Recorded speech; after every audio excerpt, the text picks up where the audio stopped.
This is a home that happened to get flooded in a different way in Nashville. This is, we'll call it Don's house. He lives up in a wooded area. And basically a 48-inch diameter tree fell on top of the house.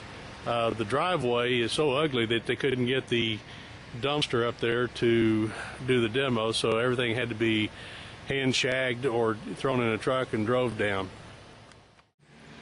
As you can see, the roof was impacted by the tree that fell off this cliff behind them, and punched about a 20-foot hole into the top of the roof.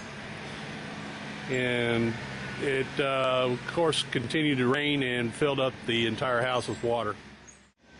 From the back side of the house, here's the tree that fell and landed up on top, and of course you can see daylight in the upstairs bedroom through the outside window.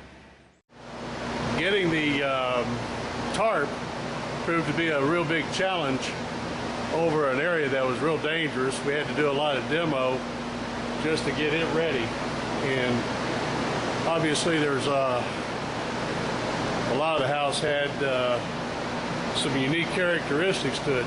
This little landing up here is barely being held on. We had to shore it up so we wouldn't fall down while we're carrying down debris.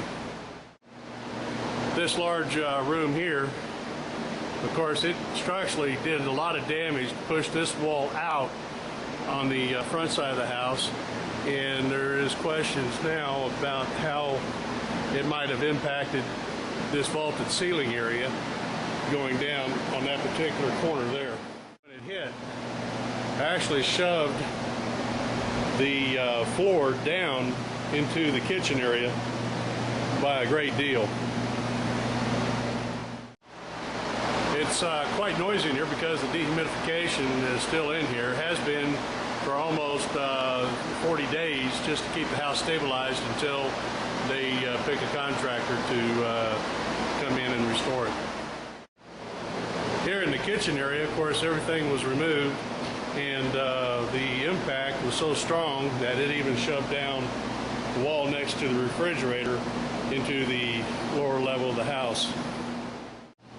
In the basement area, it's half finished, and obviously it filled up like a swimming pool down here, up about 2 foot, but we found out that it metered dry above that 4-foot line.